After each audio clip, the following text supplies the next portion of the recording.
สบายดีตอนสวยพี่น้องสองเถาพากันมาเบิ่งสร้างเฮ็ดเฮือนอีกแล้วพี่น้องเบิ่งว่าพระเจ้าใส่ถึกใส่ผิดบ่หรือว่านู่นนี่นั่นเนาะก็มาเบิ่งประตูวงกบเนาะที่มันผิดพลาดมือนั้นก็คือให้อ้ายแทนทื่นเอาเพราะว่ามันบ่เข้ากับบ้านพอมันยังเหลืออยู่ประมาณนี่แหละนิดนึงถ้าเป็นบานไม้นะสิใส่ได้แต่ว่าอันนี้เป็นบานพลาสติกพี่น้องก็เลยใส่บ่ได้ก็เลยตอนนี้ก็คือโยกให้อ้ายเนาะให้อ้ายแทนทื่นเอาแล้วก็บ่เอื้อก็ไปซื้อเอาตัวใหม่ ไปซื้อเอาตัวใหม่เพื่อที่จะประกอบใส่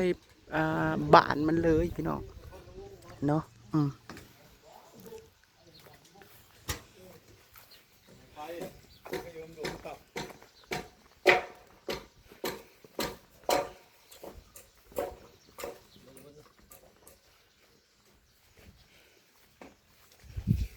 มือนี้จักล้ำออกมา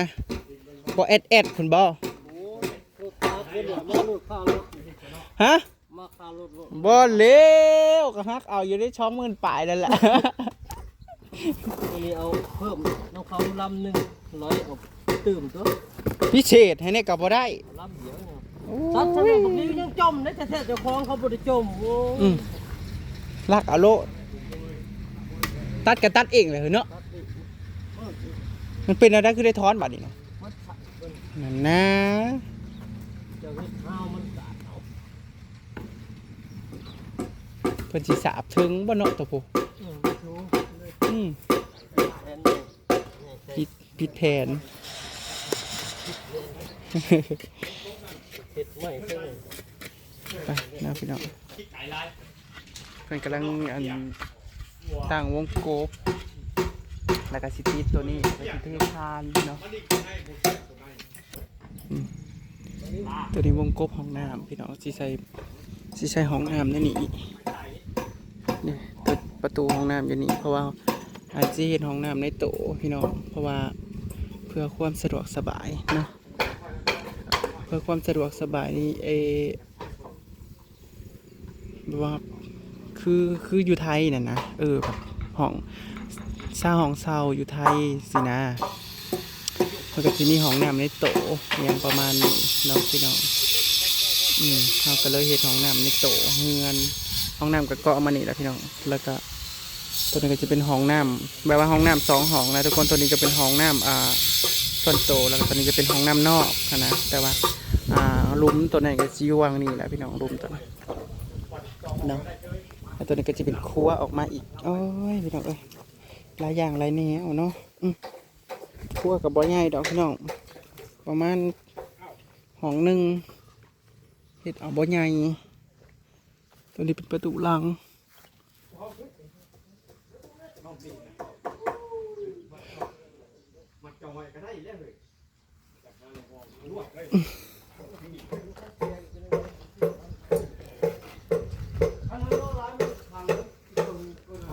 เป็นตะแคงแรงดีเนาะใส่ลงใส่เล็กคักแน่มาเห็นเมื่อวานเนี่ยจุประเทศยังวะใส่เล็กให้คักแท้วะ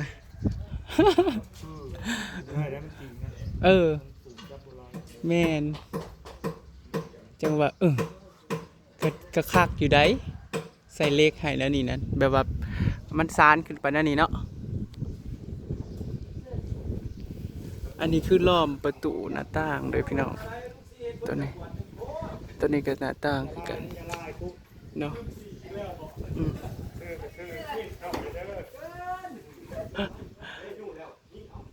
เพราะว่าน่าจะได้เทคานพี่น้องเทเป็นวงกลมเลยนะ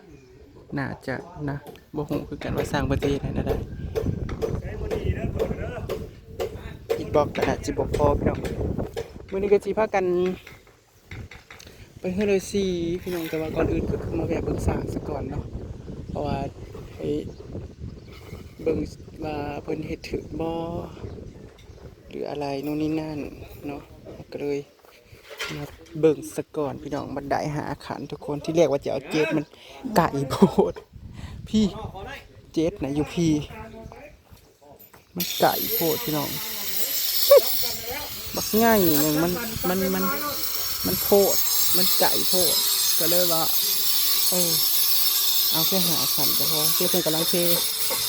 ต่อหม้อไว้พี่น้องคือเสานั่นแหละพอเพิ่นโกนคุมลงไปนี่เลิกเกิดเพิ่นก็บ่ให้เทคานพี่น้องเพื่อความกันสุดแน่เนาะเพราะว่าปกตินี่หลายคนที่เพิ่นเฮ็ดอันบันไดนี่เพิ่นจะบ่ได้เทคานเพราะฉะนั้นแล้วมันจะสุดนะทุกคนอันนี้บ่ให้เทคานกับชี้เล็กใส่ตามเสาแน่แล้วก็ดึงตัวนี้ออกมานะลืมตอนอันเขาเจ้าเทคานแล้วลืมให้เขาเจ้าใส่เล็กให้มันออกมาหน้านี้นะพี่น้องเพื่อที่จะให้มันดึงข้างบนไว้บ่ให้มันแตกบ่ให้มันแงะออกเนาะทำแม่นแท้เนี่ยใส่เล็กจะไปออกมานี่เลยพี่น้องแต่ว่าลืมคิดพ่อกระสิเสียงดังเลยเด้อจักหน่อยพี่น้องเพราะว่าสร้างคนกำลังตัดอิฐบล็อกอันนี้คือผู้คุมงานพี่น้องเป็นได้เฮ้ย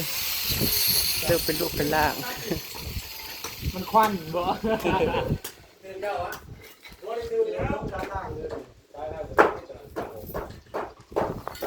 ตัวใด ต้องมีปาก สายไฟผู้เทิงเจ้าก็ง่ายตัวนี้มันผิดติง่ายตัวพี่มาพี่ แม่กระดาษ เพราะว่ากระดานนี่บุ้งในซ้ายเขาเพื่อแบบลายๆนึงง่ายกระดานมาพี่โลดนี่ง่ายกระดาษมาทั้งหน้าพี่เอาคันอ้าวลงแล้วก็เอามามัดใช่นี่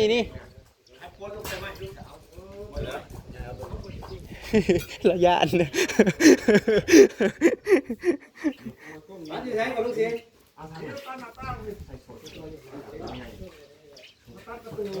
ประตูล้างพุ่น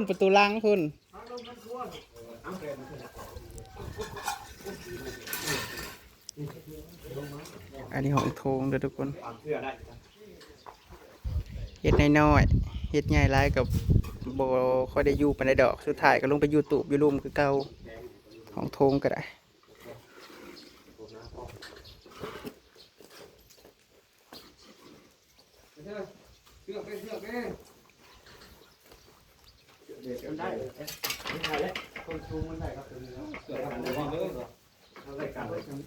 ใครยิงอาจารย์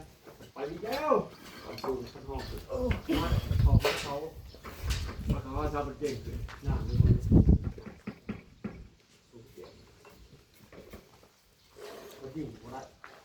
ยังไปพูด อันโตอันนั้นนะเจ้าแทกไว้แล้วบอลเลย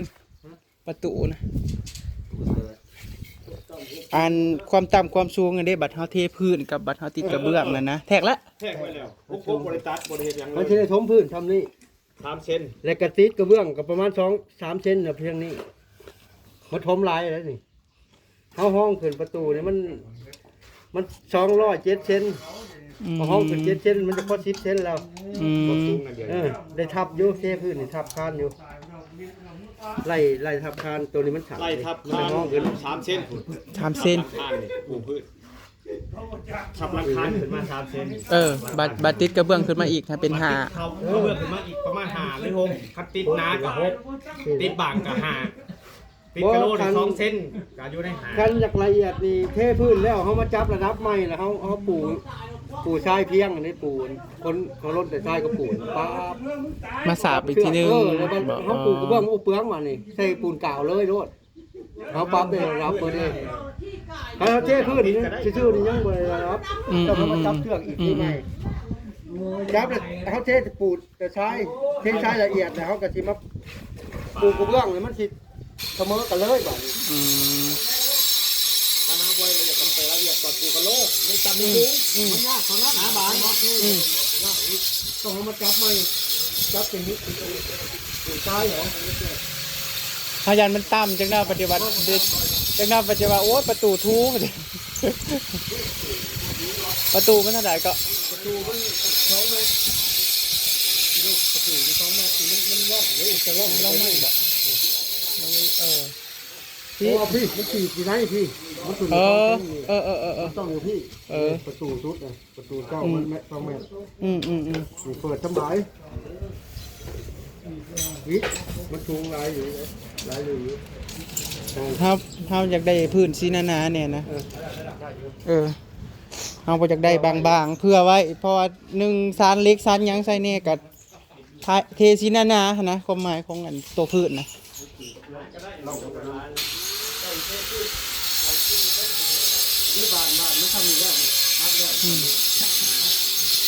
อัดแล้วตอนนี้3ข้อมือเอาขึ้น โต๊ะกับ5เส้นกับน้ำขึ้นอีกยังเหลืออยู่7เส้น เนี่ย3นิ้วมือ 7เส้นที่เหลือน่ะ7เส้น น้อยเพิ่นบ่ว่าน้อยเพิ่นบ่เฮาว่าอยากกันเทให้น้อยบ่หลายน้อยบ่หลายให้มันได้5เส้นน่ะนะ เส้นนึงแล้ว2เส้นบาดนี้2เส้นที่กระเบื้อง2เส้นพอดีคุ้งกับอันจะคุ้งกับอันน่ะปูน เอาขึ้นอีกเส้นหนึงบ่ได้บ่ ได้ เอาขึ้นอีกเส้นหนึงซะเฮาเอาอันนี้ยังแป้นไม้ฟ้าฉลาดในห้องก็ได้เพราะว่าย่านจังหน้าประเทศพื้นว่าโอ้คือน้อยแค่นั้นนะความหมายว่าย่านพื้นมันบางเอาที่หนาๆแน่นอนอะไรก็ได้ มันบ่บางเขาต้องได้ชาเขาอีก ขออยากเจ้าทุกปอกปูแท้ ตัวนี้มันชา มันหลายได้สิเอาออกได้ ตัวมันต้องลงพื้นกูอีกได้ลงวิทย์ตัว เดี๋ยว นี้ มันจับอยู่คุณ จะ คิด เอา เส้น มา อยู่ ติด ไหน อีก3 เซนแต่ลงพื้นนี่ต้องลงประมาณ3 เซน บ่น้อยบ่หลายเฮาอยากให้มันอยู่ในตกคานนี่นะ มันทับคานนี่ประมาณ3 เซน อืม มันทับมันจูแต่กัน และให้ ตัวเขาติดขึ้นมาอีกมันก็สิขึ้นอีก3 เซนเป็น6ให้เราเอาขึ้นอีกเส้นหนึง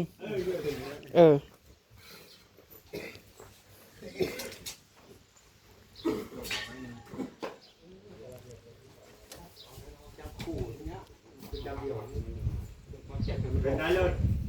โลกโตเราบ่มอนยังทิ้ง โอ้ยเอาขึ้นอีกเส้นหนึงยันพื้นบาง มาใส่ดีนะมันจะพูดว่าเท่เสียหัวบาดอยู่บนนาคือเมื่อไม้เท่ อย่ามันขอแค่ให้มันดี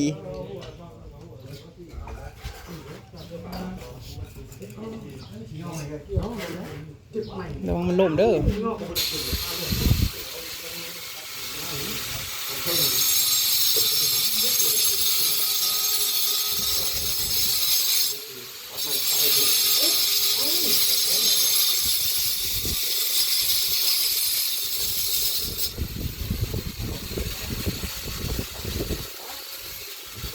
ก็ลืมทามตอนตั้ง ก็เลยได้ยับใหม่น้อยหนึ่งพี่น้องเป็นสี่เลยเนาะพี่น้องเสียเงินก็ได้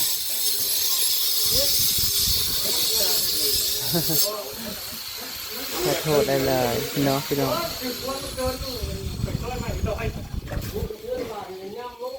ตัวนี้ก็ชีดีง่ายมากพี่น้องเพราะว่าขอบประตูต้องอยู่พี่ตัวนี้เพิ่นใส่พี่แล้วมันสิติดกับตัวติดขึ้นมาเนี่ยตัวคันหองให้ยับมาใหม่ นี่แต่โมนั้นได้น้ำขึ้นโมนั้นตกไม่ต่ำกว่าน้ำขึ้น เอาอันนี้มานี่มันเส้นโอ้มันเฮ็ดบ่ได้แล้วก็ใช้เวลานานขึ้นน่ะ เอียงบ่คือเส้น อันนี้แล้วมาใส่ใส่กระตุ้นเม็ดเขาดึง2 เม็ดหรือว่าเป็นเม็ดนึงเลยดิเอาหัวนี่มันเฮ็ด เฮ้ยพี่เลี้ยงมึงดู เอา เลี้ยงมันดู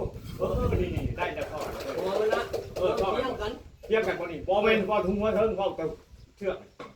กันบ่ หัวห้อยตัวนี้จะต่ำนะ ตัวได้จำ ตัวได้ต่ ขาม เว้นออกไหนนึง ตัวเว้นออกแล้วจะต่ ห้องขึ้นน้อยนึง ำแต่ทั้งนั้นได้มาทั้งนี้มันบ่ได้ คน ตั ไป ว ทาง ห้องตัวนี้ขึ้น ห้องตัวนี้เป็นบ่เอ๊ะ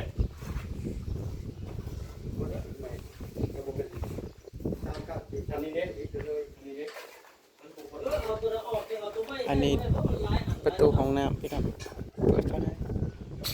ในแบบเปิดนั่นนี่สมมติว่าห้องน้ำอยู่ข้างในเนาะเราก็จะเปิดประตูออกไปเลยสิพี่น้องเปิดเข้าในห้องน้ำเพื่อที่จะห้องน้ำมันสิกว้างอยู่แล้วทุกคน แต่ว่าตัวนี้ที่จงไว้เป็นตู้เสื้อผ้าเนาะตัวนี้เป็นตู้เสื้อผ้าแล้วก็จะเป็นเตียงนอนตรงนี้ห้องนอนกะเท่าไหร่วะ3.50 เมตรกับ4.50 เมตรพี่น้องอันนี้เป็น4.50 เมตรกับบกวางปานใดพี่น้องธรรมดาตัวกวางมันตก4 เมตรคูณ4 เมตรออกไปอีกเมตรหนึ่งโอ้สันสิคัก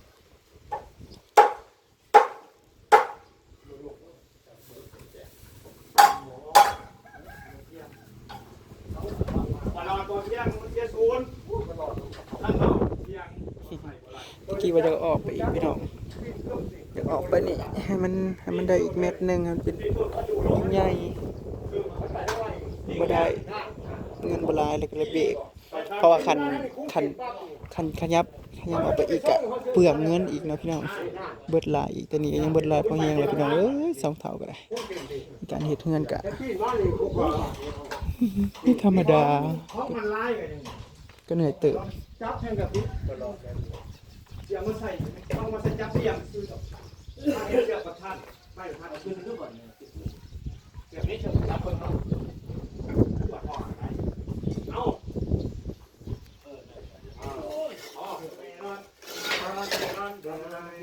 มาหาเชือก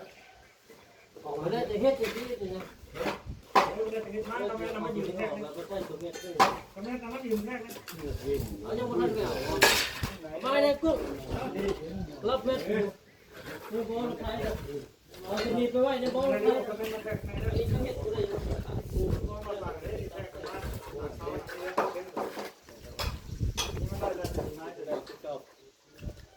ออกไม่แล้วนะเตี้ยร้อยเดียวน้องโบแมนบอก จะชี้ก็ตับเลยต่อไป มีการต่ออีก ถ้ารับเม็ดก็มีการต่ออีกออกไม่ได้แล้วบอซีขายเข่าได้ลายอยู่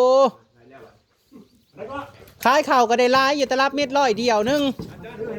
โอ้ยผู้ได้เข่าจาก200-300 สอบโหดโอ้ยเท่าแก่ก็คืออยากลอยล้อแท้มันอยากพ่อทุบกระปุกใส่บ่ได้เดี๋ยวนั้น ว่าไปถึงข้างเอาน้อยแล้วนะโอ้ยตัวน้อยนี่จะตีเจดีซื้อให้เขา ติ๊กตัวนี้นะช่วง5 สร้างก็มีกราฟเม็ดฝาก FC ซื้อให้เด้ออยากได้แต่รับเม็ดอีกแล้วพี่น้องเอ้ย บอกหากันเลยนะเอาวางชาม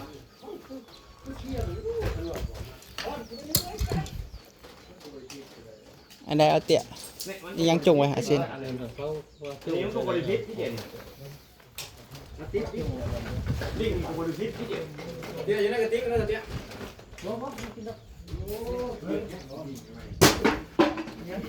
ลิงเสียมันกินเพี้ยถ้าเป็นห้างเราเต๊ะตรงนี้นะเขาจะกินบ่เขาต้องกินไปไหนเขาซื้อไปวะ ไปพี่น้องเดี๋ยวบุเอิร์ดสิไปหาซื้ออันน้ำซุปน้ำเคี้ยวให้สร้างกินก่อนให้สร้างเอาสร้างถ้าแกงบหน่อย นั่นดิเครื่องดื่ม ขอบใจผมขอบใจอะไร โอ้ขอบใจเด้อเจ้าของบ้านเที่ยงได้มื้อนี้นะ เป็นของบ้านเลี้ยงฮะ เอาร่ำรวยปีใหม่นี่ ใช่ ได้ใหม่เรียกไว้แน่ พอสิได้ขึ้นในเนาะสร้างเอ้ย ที่เมืองที่ด่านจับนี่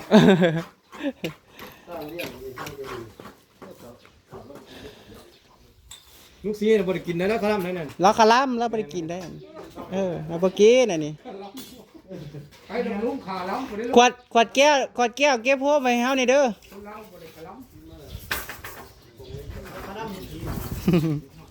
ไปพี่น้องคลิปนี้ก็เสียอำลาพาจากก่อนแล้วกันประสบทุกคนอัปเดตให้ทุกคนได้เบิ่งเนาะว่า